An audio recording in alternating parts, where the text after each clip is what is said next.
وجود اگر دوبارہ دہرا لی جائیں تو انسان زیادہ یقین اور اطمینان کے ساتھ ان پر عمل کر سکتا ہے. اور جیسا کہ آپ جانتے ہیں کہ یہ علم ایسا نہیں کہ جو صرف ہمارے لیے ہو، یہ علم باقی ان تمام لوگوں کے لیے ہے جو یہاں پر نہیں آتے. لہذا ایک بات جاننے کے باوجود اگر دوبارہ سن لی جائے اور اس پر شرح صدر ہو تو اسے زیادہ اطمینان کے ساتھ انسان دوسروں تک پہنچا سکتا ہے. تو سب سے پہلی چیز روزے کی فرضیت ہے. جیسا کہ آپ جانتے ہیں کہ اسلام میں کچھ عبادات فرض کا درجہ رکھتی ہیں اور روزہ انہی میں سے ایک ہے.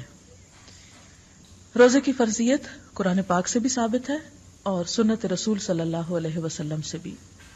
قرآن پاک کی وہ مشہور آیت آپ سب کو آتی بھی ہوگی، یا ایھا الذین آمنوا کتب علیکم الصیام کما کتب علی الذین من قبلکم لعلکم تتقون.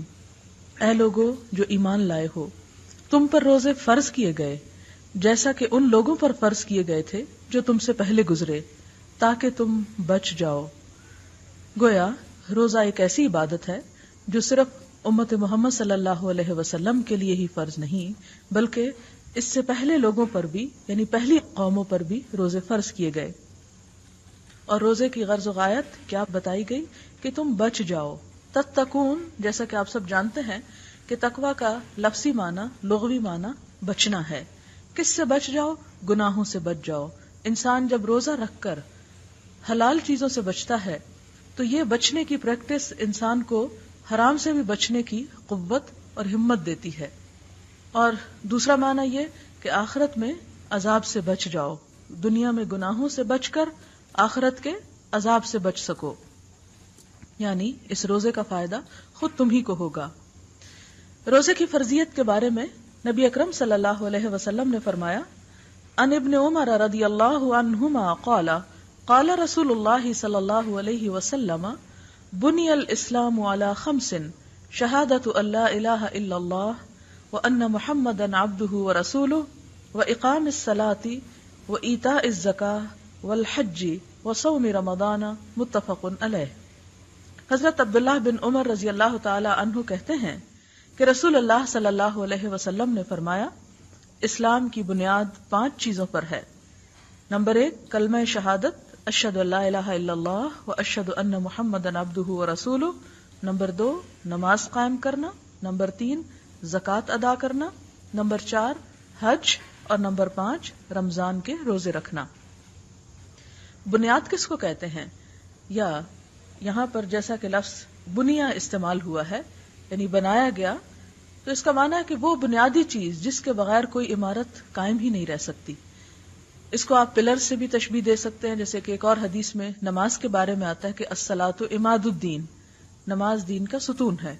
اس وقت جس کمرے میں آپ بیٹھے ہیں اس کی چھت کو سہارا دینے کے لیے آپ دیکھ رہے ہیں کہ کچھ ستون آپ کے سامنے ہیں. اگر ان ستونوں کو ہٹا دیا جائے تو آپ کا کیا خیال ہے کہ یہ چھت باقی رہے گی؟ یہ چھت باقی نہیں رہ سکتی. بالکل اسی طرح اگر ان بنیادی عبادات میں سے، ان بنیادی چیزوں میں سے کسی چیز کو زندگی سے نکال دیا جائے یا اسے لازم نہ سمجھا جائے تو اسلام کی عمارت بھی ڈھہ جاتی ہے.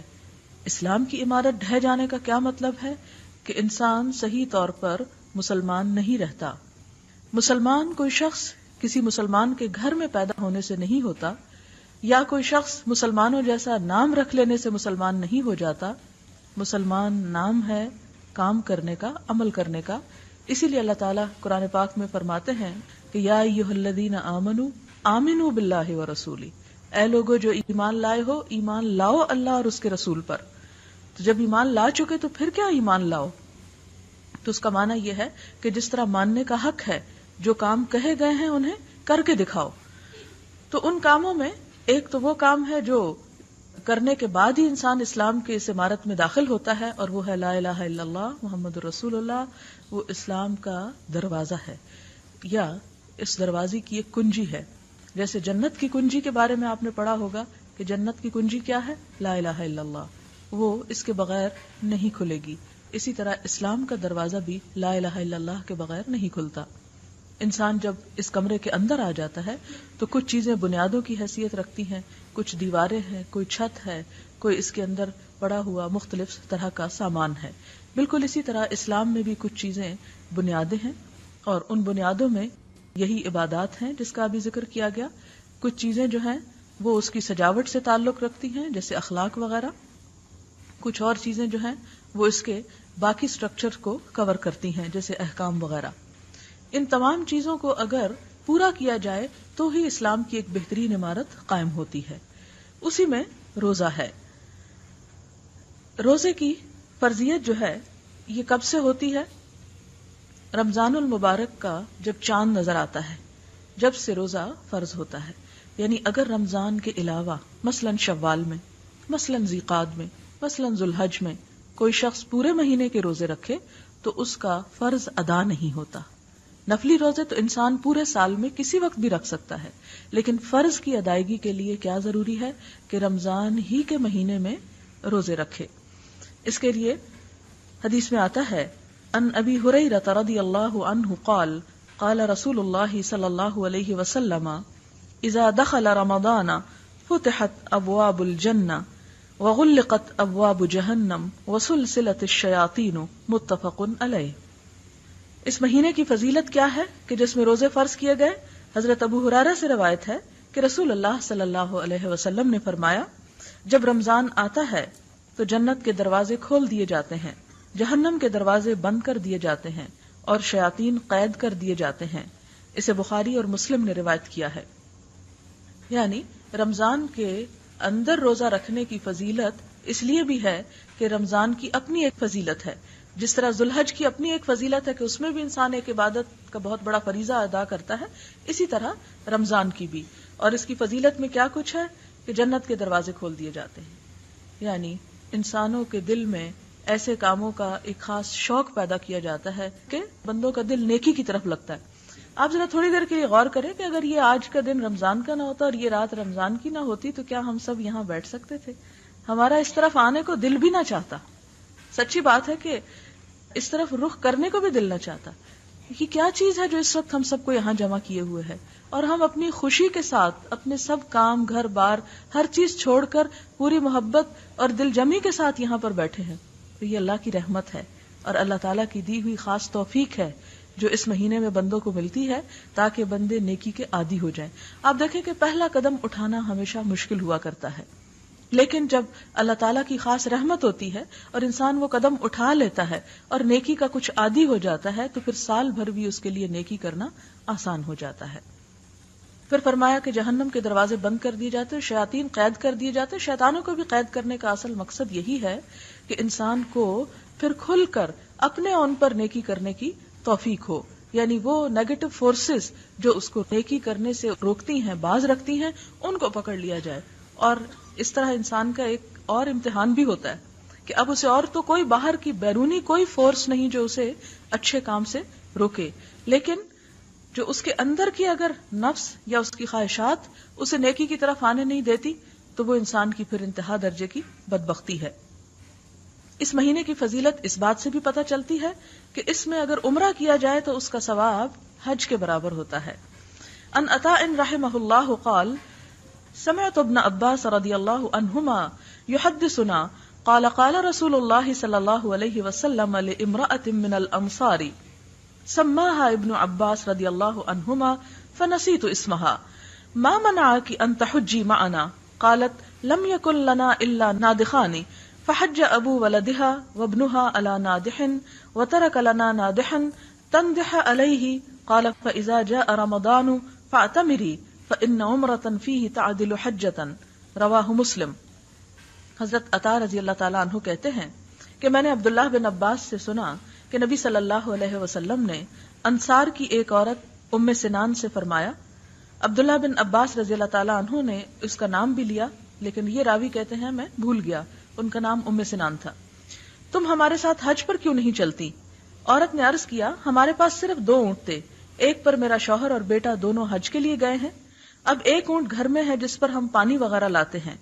تو نبی صلی اللہ علیہ وسلم نے فرمایا اچھا جب رمضان آئے تو عمرہ کر لینا، اس کا ثواب بھی حج کے برابر ہے. اسے صحیح مسلم نے روایت کیا. یہ صحیح حدیث ہے، یعنی سنی سنائی بات نہیں. یہ اس لیے آپ کو ریفرنس میں دے رہی ہوں کہ اسے آپ یقین کے ساتھ ایکسپٹ کر سکیں، کیونکہ عموماً ایسے جب ہم فضائل سنتے تو بعض اوقات سوچتے ہیں کہ معلوم نہیں کسی نے ایسے ہی اڑائی ہوگی، جو لوگ جاتے رہتے ہیں وہ ایسی باتیں گھڑ لیتے ہیں. یہ گھڑی ہوئی بات نہیں، یہ حقیقی بات ہے کہ اگر کسی شخص کو حج کے موقع پر جانے کا موقع نہیں ملتا تو وہ اگر رمضان میں عمرہ کر لے تو اس کو وہ اجر اور ثواب مل جائے گا. تو اس حدیث سے بھی دراصل کیا ثابت ہوتا ہے؟ رمضان کی فضیلت. اگلی حدیث ہے روزہ قیامت کے دن روزے دار کی سفارش کرے گا. ان عبداللہ ابن عمرو رضی اللہ عنہ ان رسول اللہ صلی اللہ علیہ وسلم قال الصيام والقرآن يشفعان للعبد يوم القيامة يقول الصيام أي ربي منعته الطعام والشهوة فشفعني فيه ويقول القرآن منعته النوم بالليل فشفعني فيه قال فيشفعان رواه احمد والطبرانی. حضرت عبداللہ بن عمرو سے روایت ہے کہ رسول اللہ صلی اللہ علیہ وسلم نے فرمایا روزہ اور قرآن قیامت کے دن بندے کے لیے سفارش کریں گے. روزہ کہے گا اے میرے رب، میں نے اس بندے کو کھانے پینے اور اپنی خواہشات پوری کرنے سے روکا، لہذا اس کے بارے میں میری سفارش قبول کیجیے. قرآن کہے گا اے میرے رب، میں نے اس بندے کو رات قیام کے لیے سونے سے روکے رکھا. جیسے آپ لوگ یہاں قیام کے لیے آتے ہیں تو قرآن کہے گا کہ میں نے اسے کھڑے رکھا اور سونے سے روکا، لہذا اس کے بارے میں میری سفارش قبول فرما. چنانچہ دونوں کی سفارش قبول کی جائے گی.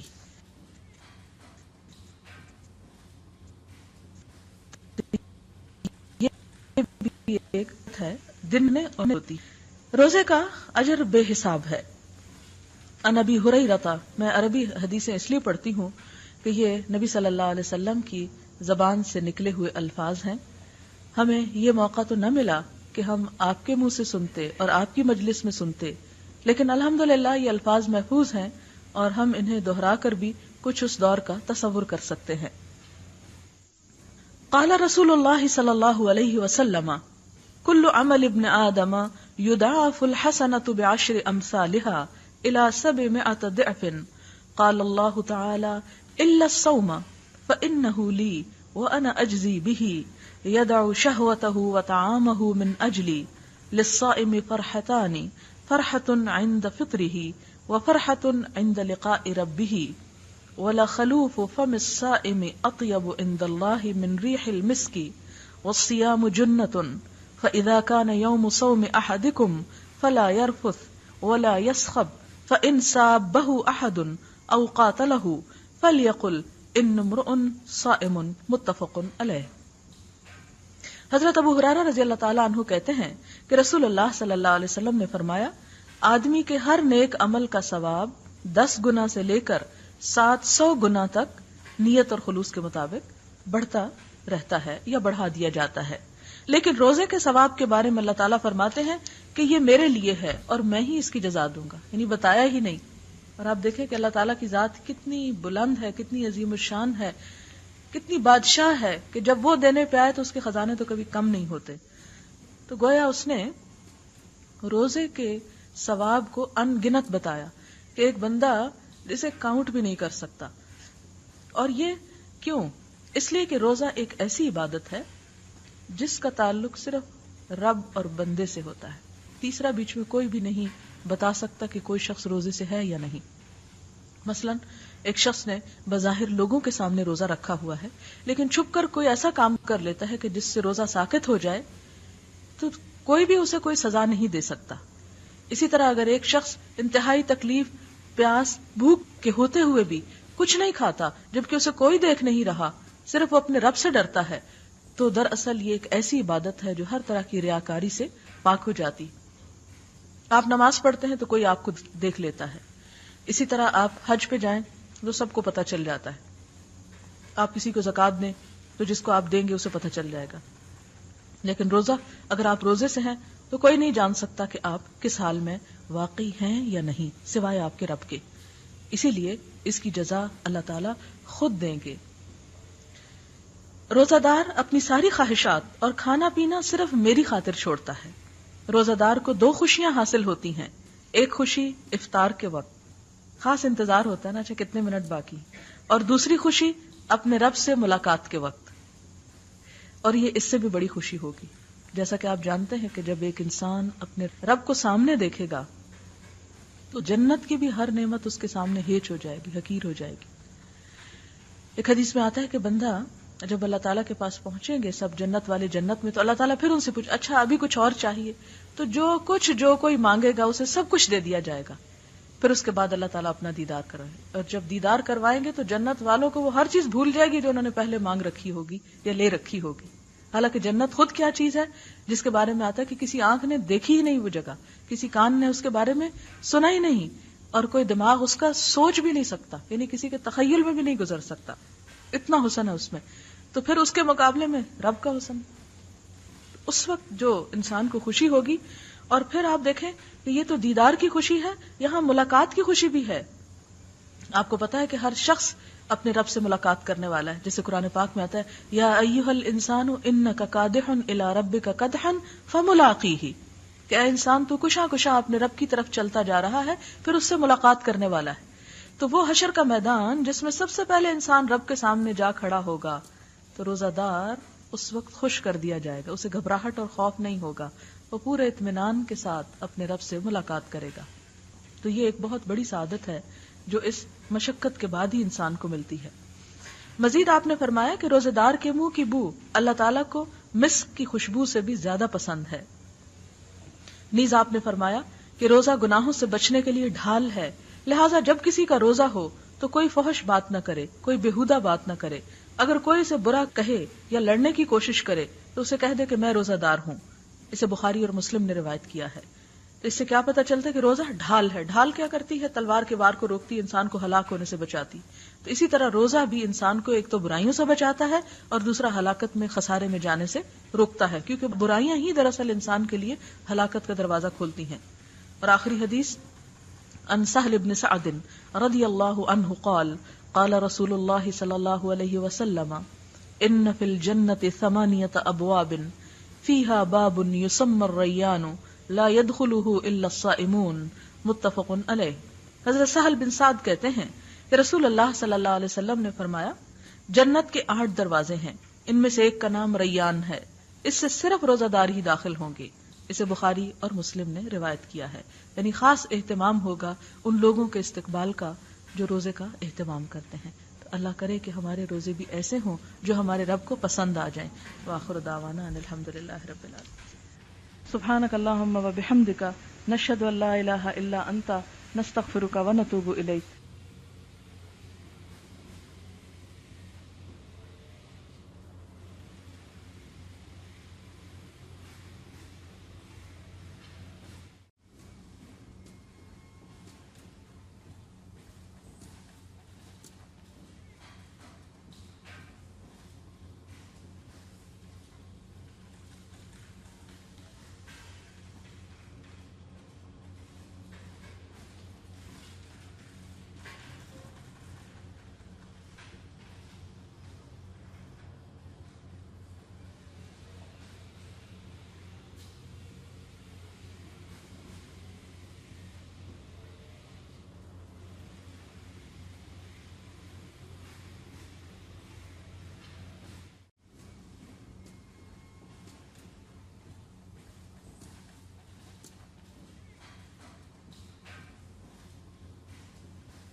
نحمده ونصلي على رسوله الكريم اما بعد فاعوذ بالله من الشيطان الرجيم بسم الله الرحمن الرحيم رب اشرح لي صدري ويسر لي امري واحلل عقدة من لساني يفقهوا قولي.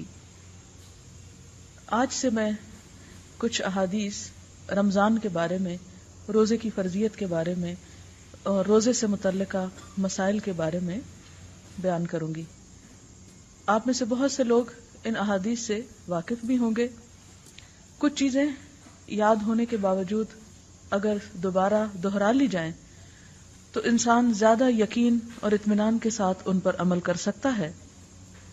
اور جیسا کہ آپ جانتے ہیں کہ یہ علم ایسا نہیں کہ جو صرف ہمارے لیے ہو، یہ علم باقی ان تمام لوگوں کے لیے ہے جو یہاں پر نہیں آتے. لہذا ایک بات جاننے کے باوجود اگر دوبارہ سن لی جائے اور اس پر شرح صدر ہو تو اسے زیادہ اطمینان کے ساتھ انسان دوسروں تک پہنچا سکتا ہے. تو سب سے پہلی چیز روزے کی فرضیت ہے. جیسا کہ آپ جانتے ہیں کہ اسلام میں کچھ عبادات فرض کا درجہ رکھتی ہیں اور روزہ انہی میں سے ایک ہے. روزے کی فرضیت قرآن پاک سے بھی ثابت ہے اور سنت رسول صلی اللہ علیہ وسلم سے بھی. قرآن پاک کی وہ مشہور آیت آپ سب کو آتی بھی ہوگی، یا ایھا الذین آمنوا کتب علیکم الصیام کما کتب علی الذین من قبلکم لعلکم تتقون. اے لوگو جو ایمان لائے ہو، تم پر روزے فرض کیے گئے جیسا کہ ان لوگوں پر فرض کیے گئے تھے جو تم سے پہلے گزرے، تاکہ تم بچ جاؤ. گویا روزہ ایک ایسی عبادت ہے جو صرف امت محمد صلی اللہ علیہ وسلم کے لیے ہی فرض نہیں بلکہ اس سے پہلے لوگوں پر بھی، یعنی پہلی قوموں پر بھی روزے فرض کیے گئے. اور روزے کی غرض و غایت کیا بتائی گئی کہ تم بچ جاؤ. تتقون، جیسا کہ آپ سب جانتے ہیں کہ تقوی کا لفظی معنی، لغوی معنی بچنا ہے. کس سے بچ جاؤ؟ گناہوں سے بچ جاؤ. انسان جب روزہ رکھ کر حلال چیزوں سے بچتا ہے تو یہ بچنے کی پریکٹس انسان کو حرام سے بھی بچنے کی قوت اور ہمت دیتی ہے. اور دوسرا معنی یہ کہ آخرت میں عذاب سے بچ جاؤ. دنیا میں گناہوں سے بچ کر آخرت کے عذاب سے بچ سکو. یعنی اس روزے کا فائدہ خود تم ہی کو ہوگا. روزے کی فرضیت کے بارے میں نبی اکرم صلی اللہ علیہ وسلم نے فرمایا، ان ابن عمر رضی اللہ عنہما قال قال رسول اللہ صلی اللہ علیہ وسلم بنی الاسلام علی خمس شہادت ان لا الہ الا اللہ وان محمدا عبدہ ورسولہ واقام الصلاۃ وایتاء الزکاۃ والحج وصوم رمضان. متفق علیہ. حضرت عبداللہ بن عمر رضی اللہ تعالی عنہ کہتے ہیں کہ رسول اللہ صلی اللہ علیہ وسلم نے فرمایا، اسلام کی بنیاد 5 چیزوں پر ہے. نمبر 1 کلمہ شہادت، اشہد ان لا الہ الا اللہ واشہد ان محمدا عبدہ ورسولہ. نمبر 2 نماز قائم کرنا. نمبر 3 زکوٰۃ ادا کرنا. نمبر 4 حج. اور نمبر 5 رمضان کے روزے رکھنا. بنیاد کس کو کہتے ہیں؟ یا یہاں پر جیسا کہ لفظ بنیا استعمال ہوا ہے یعنی بنایا گیا، تو اس کا معنی ہے کہ وہ بنیادی چیز جس کے بغیر کوئی عمارت قائم ہی نہیں رہ سکتی. اس کو آپ پلر سے بھی تشبیہ دے سکتے ہیں، جیسے کہ ایک اور حدیث میں نماز کے بارے میں آتا ہے کہ الصلاۃ عماد الدین، نماز دین کا ستون ہے. اس وقت جس کمرے میں آپ بیٹھے ہیں اس کی چھت کو سہارا دینے کے لیے آپ دیکھ رہے ہیں کہ کچھ ستون آپ کے سامنے ہیں. اگر ان ستونوں کو ہٹا دیا جائے تو آپ کا کیا خیال ہے کہ یہ چھت باقی رہے گی؟ یہ چھت باقی نہیں رہ سکتی. بالکل اسی طرح اگر ان بنیادی عبادات میں سے، ان بنیادی چیزوں میں سے کسی چیز کو زندگی سے نکال دیا جائے یا اسے لازم نہ سمجھا جائے تو اسلام کی عمارت بھی ڈھہ جاتی ہے. اسلام کی عمارت ڈھہ جانے کا کیا مطلب ہے؟ کہ انسان صحیح طور پر مسلمان نہیں رہتا. مسلمان کوئی شخص کسی مسلمان کے گھر میں پیدا ہونے سے نہیں ہوتا، یا کوئی شخص مسلمانوں جیسا نام رکھ لینے سے مسلمان نہیں ہو جاتا. مسلمان نام ہے کام کرنے کا، عمل کرنے کا. اسی لیے اللہ تعالیٰ قرآن پاک میں فرماتے ہیں کہ یا ایھا الذین آمنوا آمنوا باللہ ورسولہ، اے لوگو جو ایمان لائے ہو ایمان لاؤ اللہ اور اس کے رسول پر. تو جب ایمان لا چکے تو پھر کیا ایمان لاؤ؟ تو اس کا معنی یہ ہے کہ جس طرح ماننے کا حق ہے، جو کام کہے گئے ہیں انہیں کر کے دکھاؤ. تو ان کاموں میں ایک تو وہ کام ہے جو کرنے کے بعد ہی انسان اسلام کے اس عمارت میں داخل ہوتا ہے، اور وہ ہے لا الہ الا اللہ محمد رسول اللہ. وہ اسلام کا دروازہ ہے، یا اس دروازے کی ایک کنجی ہے. جیسے جنت کی کنجی کے بارے میں آپ نے پڑھا ہوگا کہ جنت کی کنجی کیا ہے؟ لا الہ الا اللہ. وہ اس کے بغیر نہیں کھلے گی. اسی طرح اسلام کا دروازہ بھی لا الہ الا اللہ کے بغیر نہیں کھلتا. انسان جب اس کمرے کے اندر آ جاتا ہے تو کچھ چیزیں بنیادوں کی حیثیت رکھتی ہیں، کچھ دیواریں ہیں، کوئی چھت ہے، کوئی اس کے اندر پڑا ہوا مختلف طرح کا سامان ہے. بالکل اسی طرح اسلام میں بھی کچھ چیزیں بنیادیں ہیں، اور ان بنیادوں میں یہی عبادات ہیں جس کا ابھی ذکر کیا گیا. کچھ چیزیں جو ہیں وہ اس کی سجاوٹ سے تعلق رکھتی ہیں جیسے اخلاق وغیرہ. کچھ اور چیزیں جو ہیں وہ اس کے باقی سٹرکچر کو کور کرتی ہیں جیسے احکام وغیرہ. ان تمام چیزوں کو اگر پورا کیا جائے تو ہی اسلام کی ایک بہترین عمارت قائم ہوتی ہے. اسی میں روزہ ہے. روزے کی فرضیت جو ہے یہ کب سے ہوتی ہے؟ رمضان المبارک کا جب چاند نظر آتا ہے جب سے روزہ فرض ہوتا ہے.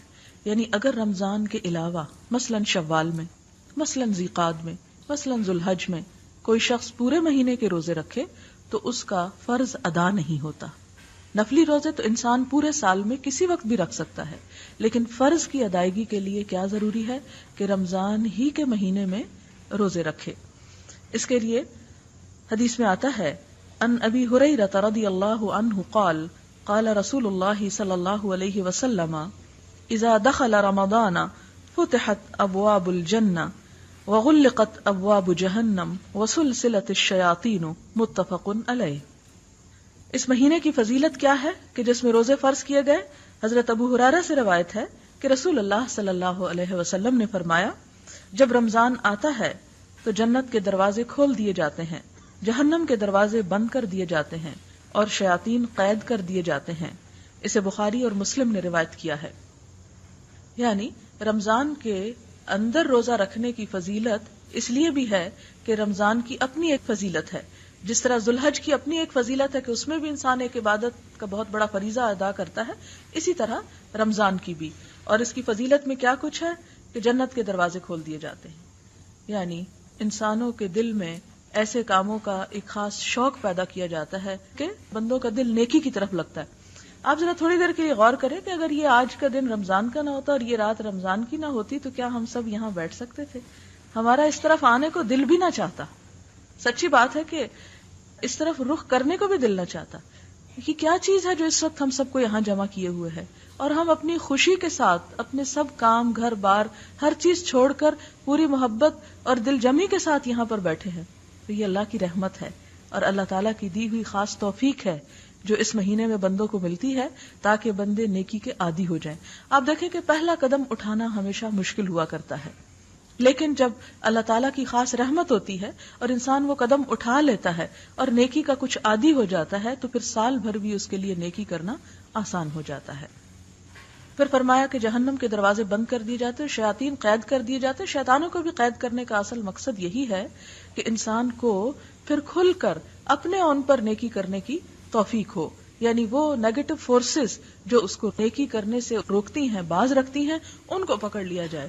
اور اس طرح انسان کا ایک اور امتحان بھی ہوتا ہے کہ اب اسے اور تو کوئی باہر کی بیرونی کوئی فورس نہیں جو اسے اچھے کام سے روکے، لیکن جو اس کے اندر کی اگر نفس یا اس کی خواہشات اسے نیکی کی طرف آنے نہیں دیتی تو وہ انسان کی پھر انتہا درجے کی بدبختی ہے.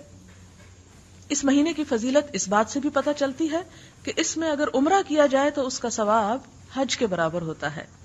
ان عطاء رحمہ اللہ قال سمعت ابن عباس رضی اللہ عنہما یحدثنا قال قال رسول اللہ صلی اللہ علیہ وسلم لامرأة من الانصار سماها ابن عباس رضی اللہ عنہما فنسیت اسمها ما منعك ان تحجی معنا قالت لم يكن لنا الا نادخان فحج ابو ولدها وابنها على نادح وترك لنا نادحا تندح عليه قال فاذا جاء رمضان فاعتمري فان عمرة فيه تعدل حجة رواہ مسلم. حضرت عطا رضی اللہ تعالیٰ عنہ کہتے ہیں کہ میں نے عبداللہ بن عباس سے سنا کہ نبی صلی اللہ علیہ وسلم نے انصار کی ایک عورت ام سنان سے فرمایا. عبداللہ بن عباس رضی اللہ تعالیٰ عنہ نے اس کا نام بھی لیا لیکن یہ راوی کہتے ہیں میں بھول گیا، ان کا نام ام سنان تھا.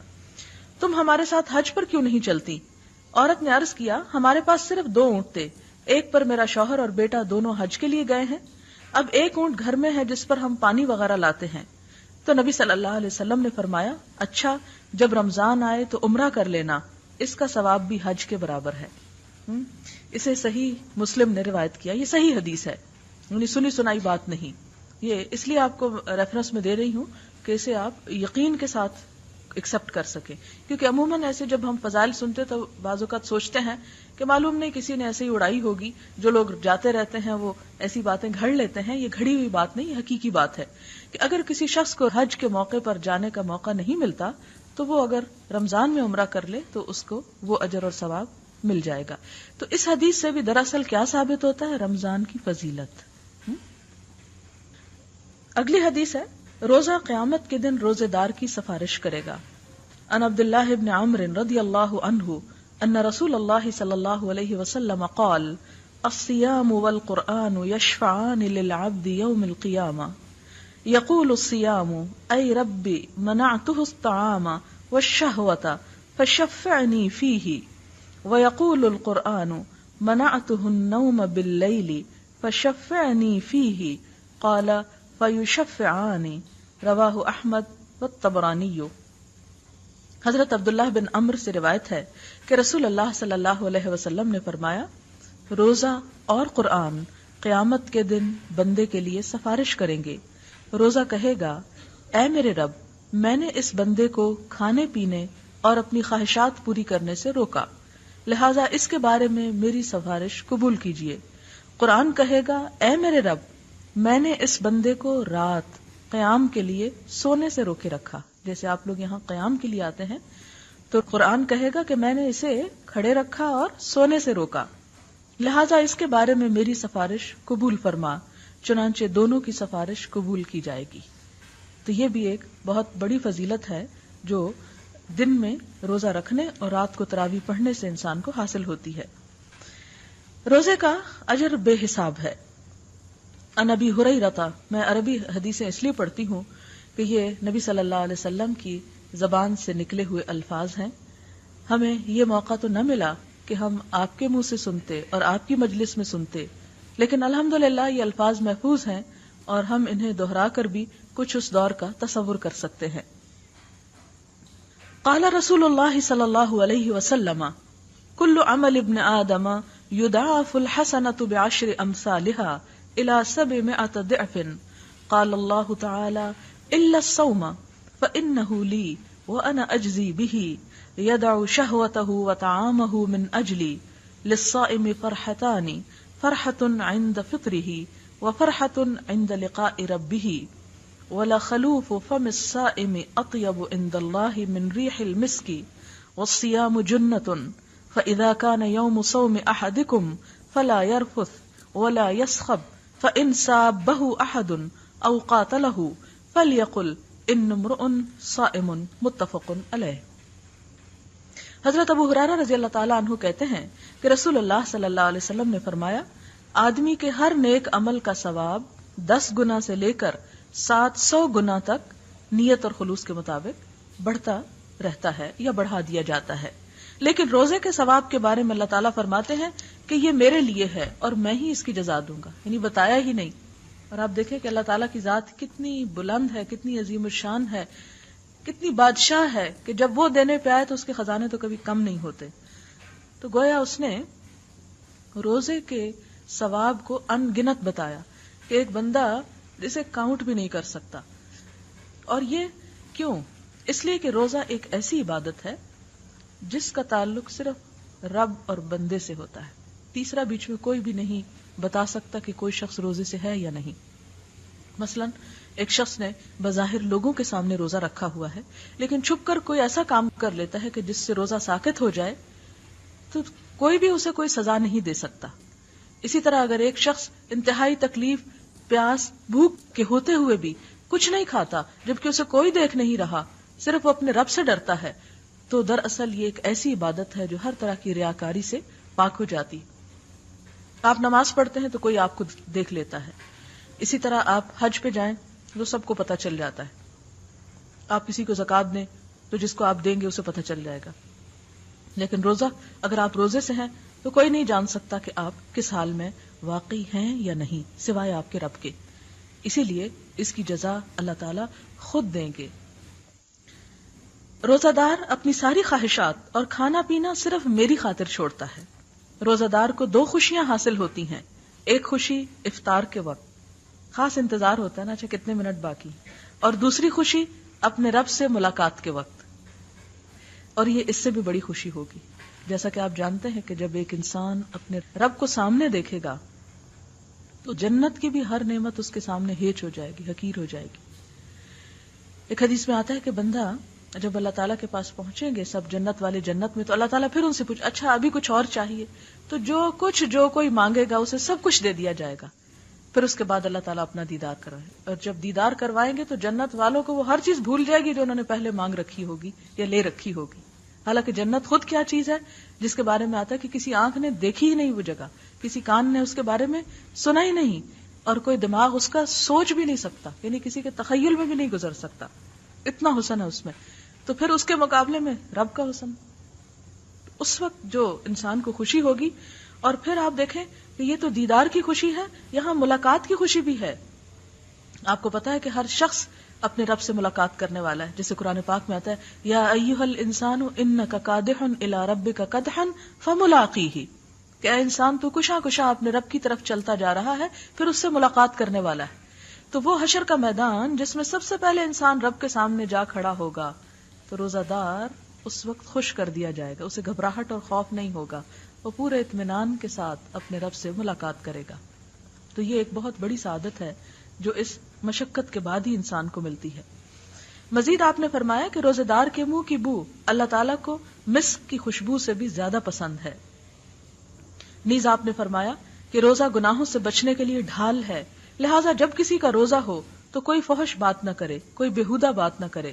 اگر کوئی اسے برا کہے یا لڑنے کی کوشش کرے تو اسے کہہ دے کہ میں روزہ دار ہوں. اسے بخاری اور مسلم نے روایت کیا ہے. تو اس سے کیا پتہ چلتا ہے کہ روزہ ڈھال ہے. ڈھال کیا کرتی ہے؟ تلوار کے وار کو روکتی، انسان کو ہلاک ہونے سے بچاتی.